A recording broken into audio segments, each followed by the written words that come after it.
Hello everyone, welcome back to my channel. इस video में हम पढ़ने वाले हैं जियोमॉर्फोलॉजी का chapter work of wind and aeolian landforms. ठीक है, सेमेस्टर फर्स्ट में पढ़ना है, हमें सिलेबस में पता है। आपको जियोग्राफी ऑनर्स वालों को ये पता होगा कि सेमेस्टर फर्स्ट जिनका भी जियोमॉर्फोलॉजी है उसके सिलेबस में क्या क्या चीज़ें हैं।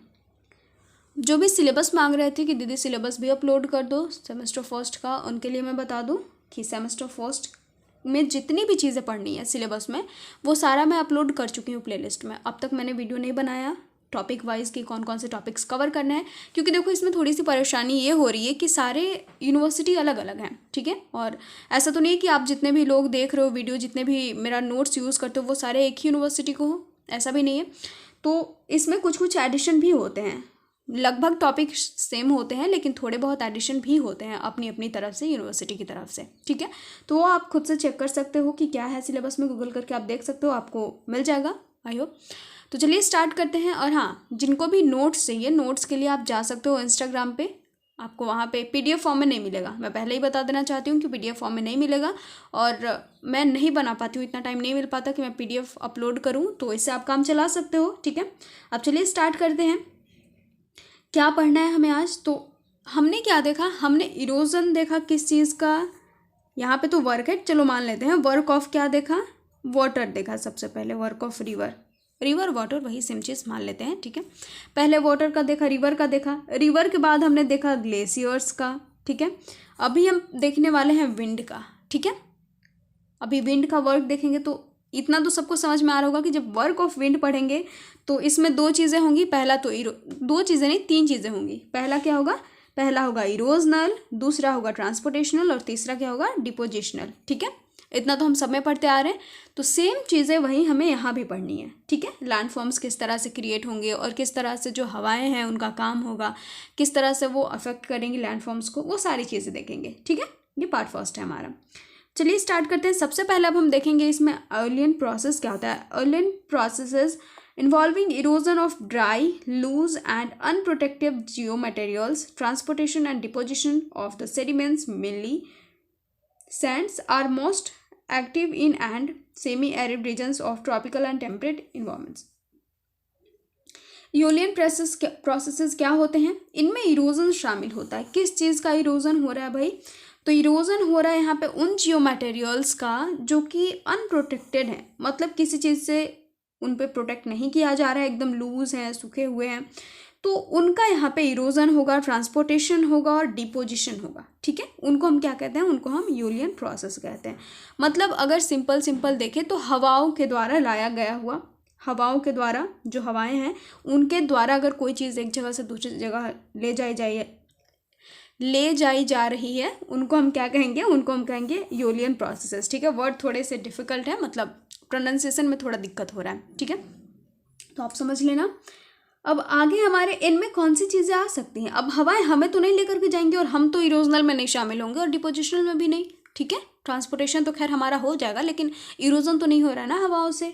ठीक है, तो अब यहाँ पे किन चीज़ों की बात होगी, कौन सी चीज़ें हैं जो लूज होंगी, ड्राई होंगी, अनप्रोटेक्टेड होंगी, जिनको हवाएं अपने साथ ले जाएंगी, तो वो है हमारे सेडिमेंट्स। सेडिमेंट्स का काम भाई देखो, हमारा इरोजन जब हुआ रिवर का उसमें भी था, ग्लेशियर्स थे उनमें भी था, और यहाँ भी है। ठीक है, मेनली सैंड्स। ठीक है, दोनों जगह हमने पढ़ा था। आर मोस्ट एक्टिव, अब सैंड की ही बात क्यों हो रही है यहाँ पे, क्योंकि काफ़ी एक्टिव होते हैं। अब देखो एकदम सिंपल सी बात है कि बड़ा सा पत्थर है यहाँ पे, तो अगर हवा भी चलेगी तो एकदम ऐसा तो नहीं ना कि इसको घुलटा करके एक जगह से दूसरी जगह फटाफट लेके चली जाएगी। अगर ग्लेशियर्स पिघल रहा है तो इसको एकदम तुरंत से लेके चली जाएगी, या फिर रिवर का वाटर है वो इसको लेके चली जाएगी, नहीं।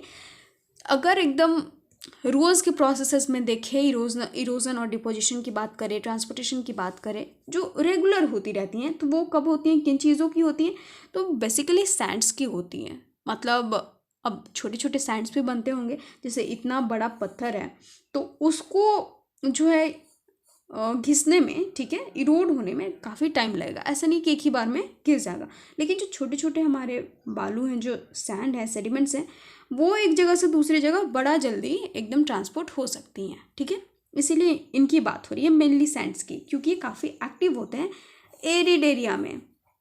अब यहाँ पे एरिड आ गया, इसका मतलब ये है कि जो हमारा एओलियन लैंडफॉर्म्स होंगे वो भी एरिड एरिया में फॉर्म होंगे, जो हमारा डेजर्ट एरिया है वहाँ पे फॉर्म होंगे। ठीक है। और विंड का जो काम हो रहा है वो भी कहाँ हो रहा है, वो भी अब एरिड एरिया में ही होगा। ठीक है। And semi arid regions of tropical and temperate environment. यहाँ तक सबको समझ में आ गया? काफ़ी टाइम ले लिया हमने यहाँ तक। अब आगे बढ़ते हैं। आगे क्या है, जल्दी जल्दी ख़त्म करते हैं इसको। जनरली जो हमारा वर्क ऑफ विंड है वो कहाँ होता है, किस चीज़ में होता है, या फिर एओलियन लैंडफॉर्म्स या फिर एओलियन प्रोसेसेस जो हैं वो किन से रिलेटेड हैं, तो डेजर्ट एरिया से रिलेटेड हैं। अब डेजर्ट भी इधर दो टाइप के बताए हुए हैं, एक तो हो गया हॉट या फिर वार्म डेजर्ट, और दूसरा क्या हो गया, कोल्ड डेजर्ट। तो अब जो हमारा वर्क ऑफ विंड है वो कोल्ड डेजर्ट से एसोसिएटेड नहीं है। किससे एसोसिएटेड है, हॉट डेजर्ट से। क्यों? क्योंकि यहाँ पे सारी चीज़ें सूखी हुई रहेंगी। और बात कहाँ हो रही है, एओलियन प्रोसेस की जब हमने बात की थी तो यहाँ पे ड्राई था, सूखा हुआ एकदम, लूज, अनप्रोटेक्टेड। और इधर क्या होगा, कोल्ड डेजर्ट। कोल्ड क्यों रहेगा, कोई भी चीज़ ठंडा क्यों रहेगा, अगर उस पर आइस की परत जमी हुई है तब रहेगा। ठीक है।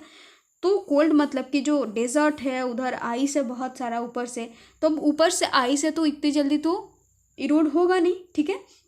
इसीलिए, और विंड के थ्रू तो बिल्कुल भी नहीं, विंड के थ्रू तो बिल्कुल भी नहीं, काफ़ी कम होगा। ठीक है। तो wind basically, work of wind किससे रिलेटेड है, हॉट डेजर्ट से। क्लियर हो गया सबका यहाँ तक? अब हम पढ़ेंगे टाइप्स ऑफ डेजर्ट। अब ये लैंडफॉर्म्स के अकॉर्डिंग है कि टाइप्स ऑफ डेजर्ट हमारे कैसे क्रिएट होंगे। ठीक है। पहला है हमारा हमादा और रॉकी डेजर्ट, दूसरा है रेग या फिर स्टोनी डेजर्ट। अब रॉकी डेजर्ट में रॉक्स होंगे, स्टोनी डेजर्ट में स्टोन होंगे, सैंडी डेजर्ट में सैंड होंगे, और प्लेट्यू डेजर्ट में जो ऐसे डेजर्ट जो प्लेट्यू के ऊपर, माउंटेन के ऊपर फॉर्म होंगे। बस यही चीज़ है। ठीक है। अब जो नेम है वो देख लो, स्टोनी डेजर्ट, सैंडी डेजर्ट करके नहीं आएगा आपका, या हमादा होगा या फिर रेग होगा या फिर इर्ग होगा या फिर प्लेट्यू होगा। ठीक है। इस तरह से होगा नाम। तो आपको ये दोनों ही याद रखना है। फ़ायदा होगा, देखो फ़ायदा क्या होगा, हमादा याद रखेंगे तो हमें समझ में नहीं आ रहा है। अब रॉकी डेजर्ट याद रखेंगे और हमादा दोनों ही याद रखेंगे तो हमें पता चल रहा है कि अच्छा, हमादा डेजर्ट वो होता है जहाँ पे रॉक्स वगैरह की बात हो रही होगी। मतलब बेसिकली जो प्रोसेस हो रहा होगा, एलियन प्रोसेस जो हो रहा होगा वो रॉक्स से होते हुए हो रहा होगा। ठीक है। Consist of large stretches of bare rocks swept clear of sand and dust by wind. ठीक है। अब क्या होता है, रॉक्स होते हैं, बड़े बड़े रॉक्स होते हैं और पूरे के पूरे मतलब एकदम खाली खाली वो हो जाते हैं। कैसे? क्योंकि उनके ऊपर जो भी धूल कण होते हैं, जो भी बालू वगैरह होते हैं, वो सारे साफ़ किए जाते हैं। किससे? विंड के थ्रू। कोई जाकर साफ़ नहीं करता, बार बार हवा चलने की वजह से वो क्या होता है, ऐसे जब पत्थर है तो इन पे छोटे छोटे जो भी बालू वगैरह हैं, जो भी हैं, वो सब इतने साफ़ हो जाते हैं कि वो एकदम चिकने चिकने हो जाते हैं। ठीक है। पॉलिश्ड हो जाते हैं। Exposed rocks are thoroughly smooth and polished and highly striated. ठीक है। क्या होता है, एकदम चिकने हो जाते हैं ये हवाएं जब चलती हैं, और उनकी वजह से जब ये इरोड होते हैं। ठीक है। उनके ऊपर जो भी मतलब ऐसा होता है ना कि कोई भी चीज़ है, ठीक है, तो खुरदरा होता है ऊपर से, तो हवाओं की वजह से क्या होता है, इरोजन का प्रोसेस होता है, और जो भी ऊपर में है खुरदरा टाइप का वो बार बार हवा चलने की वजह से हट जाता है। ठीक है। तो हट गया तो इरोजन का प्रोसेस भी हो गया, और ये जो हमारा रॉक है वो चिकना हो जाएगा बिल्कुल। ठीक है। पॉलिश्ड हो जाएगा। ये समझ में आ गया सबको? नेक्स्ट पढ़े हम।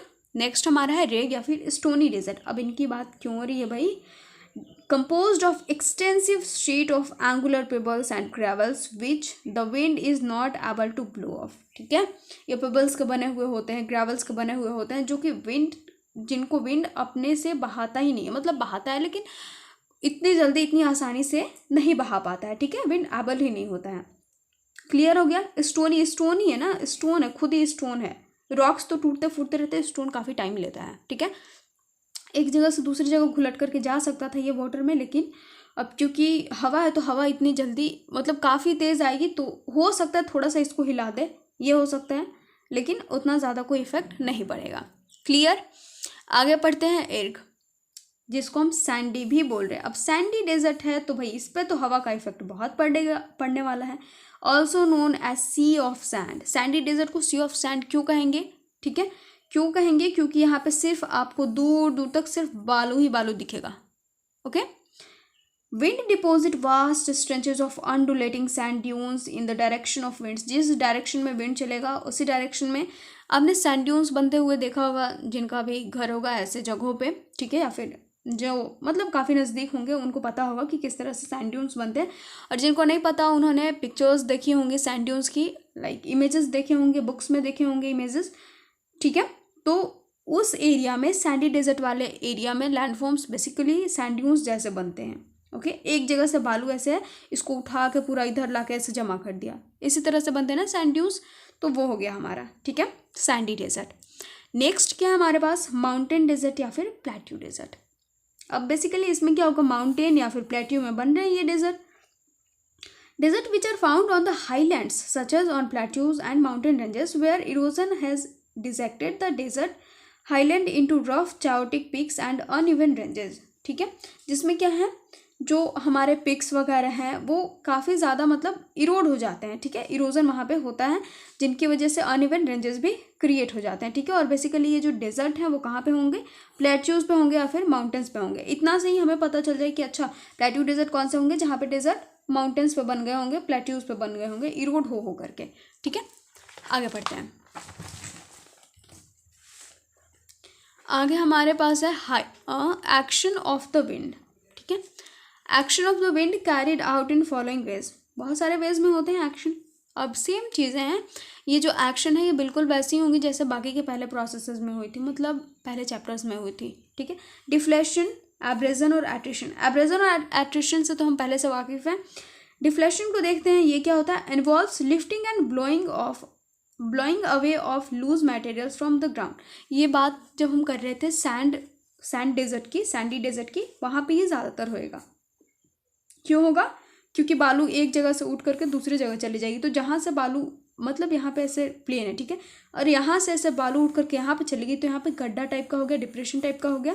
ठीक है, तो ये प्रोसेस बेसिकली डिफ्लेशन का ही होता है। ठीक है, blowing capacity depending largely on the size of material lifted from the surface. अब जो ब्लोइंग कैपेसिटी है कि जो हवा है वो कितनी तेज़ चल रही है वो तो मानते हैं, लेकिन अब कितनी भी तेज़ हवा हो तो यहाँ पे हम मान लेते हैं ये हमारे सैंड है। ठीक है, और इधर हमारा एक स्टोन है, इतने दूर में सैंड है, इतने दूर में स्टोन है, तो जल्दी किसको लेके जा सकता है तेज़ी से, ब्लोइंग कैपेसिटी ज़्यादा किस पे रहेगी, सैंड पे। इसको ये काफ़ी दूर तक लेके जा सकता है, इसको ज़्यादा दूर नहीं लेके जा पाएगा। ठीक है, तो ये मटेरियल पे डिपेंड करेगा कि किस मटेरियल को वो अपने साथ ले जा रही है। एब्रेशन के प्रोसेस में क्या हो रहा है, winds armed with entrained sand grains as tools of erosion attacks the rocks and erode them through the mechanism of abrasion. Abrasion के प्रोसेस में क्या हो रहा था हमारे साथ, नदियों के एब्रेजन में क्या हो रहा था, जो पत्थर है वो टूट करके और नीचे जो है रगड़ खाते खाते चल रही थी और इनको भी तोड़ते जा रही थी और छोटे छोटे बालू में कन्वर्ट हो जा रही थी। ठीक है, बिल्कुल वैसे ही होता है एब्रेजन में। क्या होता है, हवा के साथ बालू कण, छोटे छोटे पत्थर भी एकदम छोटे छोटे, ठीक है, वो भी जाते हैं, तो वो जाएंगे तो पत्थर से टकराएंगे दूसरे पत्थर से। ठीक है, बड़ा अगर पहाड़ है तो उससे जाके टकराएंगे, तो बार बार अगर ये प्रोसेस होगा तो यहाँ पे गड्ढा हो ही जाएगा। ठीक है, इरोजन का प्रोसेस होना शुरू हो जाएगा। ओके, तो बेसिकली एब्रेजन में वो होता है कि वो रगड़ते हैं, मतलब किसी चीज़ में जाके टकराते हैं। एट्रिशन में क्या होता है, एट्रिशन में दो पत्थर एक दूसरे से टकरा रहे थे ना, यही हो रहा था, कोलाइड कर रहे थे एक दूसरे से। इसमें भी वही होगा, एक साथ जब मूव करते करते, अब ये मूव कर रहे हैं बालू के कण, मान लेते ये हवाएं हैं, अब हमारी भूल जाओ कि ये नदियाँ थी, तो हवाओं में क्या है, बालू के कण भी हैं। अब ये बालू के कण ऐसा तो नहीं ना कि जाके डायरेक्टली बड़े पत्थर से ही टकराएंगे, आपस में भी तो टकराएंगे ना, तो आपस में टकराने की वजह से, टकराने का जो प्रोसेस है उसको हम एट्रिशन करते हैं, उनकी वजह से जो इरोजन होता है। क्लियर हो गया सबका। अब पढ़ेंगे हम landforms due to erosional work of wind. पहला है मशरूम रॉक्स, दूसरा है एंजलबर्ग। मशरूम रॉक्स कहने से ही समझ लो कि क्या होता है, मशरूम टाइप का। ठीक है, मशरूम ऐसे ही होता है ना, मशरूम एकदम छोटा सा ऐसे डंटी और पूरा ऐसे होता है, तो ये मशरूम रॉक्स ऐसे होते हैं। The rocks having broad upper part and narrow base resembling an umbrella और mushroom are called mushroom rocks. ऐसे रॉक्स जो कि क्या होते हैं, अपर पार्ट जिनका ब्रॉड होता है, चौड़ा होता है, और नीचे का पार्ट क्या होता है, नैरो होता है, पतला होता है। ठीक है, एकदम सिमटा हुआ, तो उनको हम कहते हैं मशरूम रॉक या फिर पेडिस्टल रॉक, या फिर ये भी बोल सकते हैं कि जब ये फैले हुए होते हैं, इनका जो अपर पार्ट होता है वो अम्ब्रेला की तरह होता है। क्लियर। आगे हमारे पास एग्जाम्पल में देखो, सहारा में इन डेजर्ट को गारा डेजर्ट कहते हैं, और जर्मनी में पिल्सफेल्सन कहते हैं। ठीक है, पिल्सफेल्सन, ये रॉक्स हैं हमारे। आगे पढ़ते हैं एंजलबर्ग क्या है, wind erosion makes desert appear look like plain but at some places some small mountains of solid rocks are found, this mountains are called inselberg. मान लो इरोजन के प्रोसेस होते होते होते होते ये प्लेन बन गया। ठीक है, प्लेन हो गया, मान लिया हमने। अब प्लेन में क्या हो गया, हमारे इंसलबर्ग क्रिएट होगा। अब इंसलबर्ग ऐसा नहीं होगा, ऐसा होगा, ठीक है, मतलब इतना भी छोटा नहीं होता है, ये थोड़ा सा दूर में इतना बड़ा पहाड़ हो गया, ठीक है। तो छोटे छोटे पहाड़ अब इतना दूर में था, अब इरोजन होते होते इतना ही बचा है, तो छोटा ही बोलेंगे ना। तो ये छोटे छोटे स्मॉल माउंटेन सॉलिड रॉक्स के आपको मिलेंगे, तो इनको हम इंसलबर्ग कहते हैं। क्लियर हो गया सबका? आगे बढ़ते हैं। अभी मुझे इंसलबर्ग को देख करके ऐसा लग रहा है कि मैंने ये चैप्टर कराया हुआ है, लेकिन मुझे भी नहीं पता, काफ़ी पहले कराया होगा, तो चलो देखा जाएगा, होगा भी तो कोई दिक्कत नहीं है। ये चैप्टर हम पूरा कंप्लीट करके ही रुकेंगे, ठीक है। आगे हमारा है डेमोइजल। डेमोइजल क्या होता है? Represent rock pillars having relatively resistant rocks at the top and soft rocks below. इसमें क्या होता है, ऊपर में होते हैं हमारे कौन से रॉक्स? हार्ड रॉक्स, और नीचे soft rocks. Formed due to differential erosion of hard rocks, less erosion and soft rock more erosion. ये कैसे फॉर्म होते हैं? ज़्यादा इरोजन होने की वजह से। किसका ज़्यादा इरोजन होगा? सॉफ्ट रॉक का। और लेस इरोजन किसका? ये हार्ड रॉक का, ठीक है। और बनते किस तरह के हैं, किस तरह का फॉर्मेशन होता है इनका? तो कुछ इस तरह के बन जाते हैं, ठीक है, रॉक पिलर लाइक हो जाते हैं। तो ये पिलर लाइक किसके रॉक्स होंगे? मान लो ये ऐसे हमारे पहाड़ थे, ठीक है। अब ये मतलब मान लो ऐसे पहाड़ है, अब यहाँ पे हमको क्या मिलेगा? यहाँ पे हमें हार्ड रॉक मिल गया, यहाँ पे हार्ड रॉक मिल गया, यहाँ पे हार्ड रॉक मिल गया, ये पूरा पहाड़ है। तो अब जो इरोजन का प्रोसेस होगा, ठीक है, इरोजन का प्रोसेस किसके थ्रू हो रहा है? विंड के थ्रू हो रहा है। तो मान लो विंड का डायरेक्शन ऐसे है, विंड ऐसे आ रहा है, तो हवाएं जब इनसे टकराएंगी तो आप खुद ही सोचो कि जहाँ पे खाली इनको दिख रहा है, ये खाली जगह स्पेस छोड़ा हुआ ना, यहाँ पे सॉफ्ट रॉक है, ये हार्ड रॉक, ये सॉफ्ट रॉक, ये हार्ड रॉक, ये सॉफ्ट रॉक। अभी ये मैंने इसको ऐसे लिखा हुआ है, ये वर्टिकल हॉरिजॉन्टल कुछ भी हो सकता है। तो ये सॉफ्ट रॉक से जाके टकराएंगी तो इनको यहाँ पे खाली करेंगी, हार्ड रॉक को तो तोड़ नहीं सकती है, ठीक है, इनको तोड़ेगी भी तो ये ज़्यादा इरोड नहीं होगी, क्योंकि ऊपर से एक प्रोटेक्शन के लिए है, ठीक है। तो यहाँ पे जब ये खाली हो जाएंगे तो ये किस तरह के पिलर की तरह बन जाएंगी, और ऊपर में ये हार्ड रॉक। जिस दिन ये हार्ड रॉक हट गया उस दिन ये इनका भी प्रोसेस होकर के इरोजन का काम तमाम हो जाएगा, ठीक है। लेकिन जब तक ये हार्ड रॉक होते हैं तब तक ये बचे हुए रहते हैं। तो इन पिलर्स लाइक स्ट्रक्चर्स को, पिलर्स लाइक लैंडफॉर्म्स को हम क्या कहते हैं? डिमोइजल कहते हैं। क्लियर हो गया सबका? अब है ज्यूजन। ज्यूजन या फिर ज्यूगन, दोनों बोलते हैं हम इसको। जर्मन वर्ड है जिसका मतलब होता है लाइक अ टेबल। टेबल कैसा होता है? टेबल बेसिकली हमारा ऐसा होता है, ठीक है। अब टेबल ऐसा होता है, तो ये जो ज्यूजन है इसमें हमारे ये हो गए हार्ड रॉक, ये हो गए सॉफ्ट रॉक, ये हो गए हार्ड रॉक, ये हो गए सॉफ्ट रॉक, ऐसा होता है रॉक हमारा, ठीक है। ऐसे मान लेते हैं। तो ये हॉरिजॉन्टली होता है काफ़ी हद तक। तो फॉर्मेशन किस तरह का होता है? यहाँ पे बार बार हवा टकराते टकराते ये ऊपर से टूटना शुरू होती हैं, ठीक है। अब सारे लैंडफॉर्म एक जैसे तो नहीं होंगे, रॉक्स तो सब में हैं, सॉफ्ट भी है, हार्ड भी है, लेकिन ज़रूरी तो नहीं है ना कि सारे लैंडफॉर्म एक तरह के क्रिएट होंगे। और यहाँ पे लैंडफॉर्म की बात हो रही है कि कौन सा कैसे है, तो अलग अलग लैंडफॉर्म को देख करके हम अलग अलग नाम देते हैं। तो ये जो है ये कुछ इस तरह का क्रिएट होता है, ठीक है। Zeugen, when soft rocks covered by hard rocks are eroded by winds, hard rocks left behind looks like a table and known as zeugen. क्या होता है यहाँ पे? ये हार्ड रॉक बचा रह जाता है, ठीक है। जो सॉफ्ट रॉक है वो ऐसे इरोड होने लगता है, इरोड हो जाता है, फिर ये हार्ड रॉक रह जाता है, तो ये एक टेबल लाइक स्ट्रक्चर बन जाता है जिनको हम ज्यूजन कहते हैं, ठीक है। आगे हमारे पास है यार्डैंक्स। अब यार्डैंक्स और ज्यूजन दोनों ही लगभग सेम होते हैं, ठीक है, लगभग सेम होते हैं, लेकिन कुछ तो डिफरेंस होगा तभी अलग अलग नाम दिया गया है, ठीक है। Are steep sided deeply undercut overhanging rock ridges separate from one another by long grooves और कॉरिडोर्स और passageways cutting desert floor of relatively softer rocks. देखो इसमें हमारे हॉरिजॉन्टल थे, horizontal hard rock, soft rock, hard rock, soft rock. इसमें क्या होता है? वर्टिकल होते हैं, ये हार्ड रॉक, ये सॉफ्ट रॉक, ये हार्ड रॉक, ये soft rock, hard rock, soft rock, hard rock, soft rock. इसमें इरोजन कैसे होगा? हवा अगर इस डायरेक्शन में चल रही है या फिर ऐसे चल रही है तो ये वाला जो पार्ट है वो ऐसे कट जाएगा, ठीक है। तो कट करके ये हार्ड रॉक ऐसा बचेगा ना, ये कट जाएगा, ठीक है। तो ये ऐसा जब फॉर्मेशन होता है तो इनको हम क्या कहते हैं? इनको हम कहते हैं यार्डैंक्स, ठीक है, और कुछ नहीं है। आप एक बार जाकर के गूगल से चेक कर सकते हो।